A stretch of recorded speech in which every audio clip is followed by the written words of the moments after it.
Thank you, Madam Speaker, and members. Members, I don't think that it would be any surprise to any member of this chamber that our nation is quite unusual in the rate at which we lose our residents to firearms, a rate of death that equals some countries that are even at war, and much higher than any other country we would wish to compare ourselves to.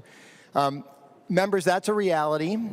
It is also a reality that thousands and thousands of our friends and neighbors and many people in this chamber use guns responsibly for hunting, for sport, as a hobby. Members, we can do more to keep guns out of the hands of people who have shown themselves to be dangerous, while still upholding the rights of those many, many Minnesotans who use firearms responsibly. We can do both. We are being called by the residents of Minnesota to do both. We must do both. And the bills before us today, House Files 8 and House File 9, do both. They are steps to help keep guns out of the hands of people who have shown themselves to be dangerous. So the first bill up today, House File 8, would require criminal background checks on a greater number of sales and transfers of firearms. And I know we have a number of amendments we're going to be going through, but I want to take just a minute, if I can, to just make sure we're very clear about the mechanics of this bill. Because right now, we have decided as a state that certain people are not allowed to possess firearms. They've shown that they are a great danger in doing so. Included among that group are violent felons, felons who've been convicted of a crime of violence. There are others as well. And we already have background checks on sales from some kinds of sellers. Some people, when a gun is handed over to others, there is a background check that applies. Those people are dealers, federal firearms licensees.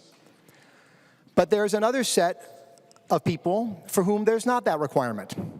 Private sellers, people who are not dealers.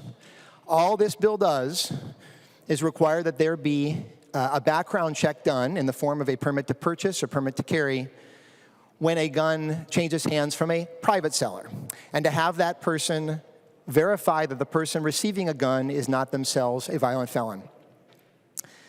The seller and the buyer would have to keep a record of the transfer, and if there were a law enforcement investigation, that would be available if that situation occurred.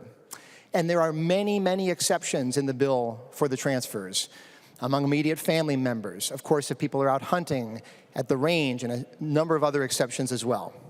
So I really want to make sure that as we have the discussion over the next little while, that we're talking about the bill that is actually in front of us, and the proposals actually in front of us, with the support of the Minnesota police chiefs and sheriffs and county attorneys and our frontline police officers. These are programs, and this is a proposal that is in use in states all around the country, where it is keeping the residents of those states safer and working quite well. As members, we'll get a chance to talk quite a bit, but I want to make sure that as we do, we are looking at the actual bill as it works and as it is proposed. And with that, I will move on to amendments. Thank you, Madam Speaker.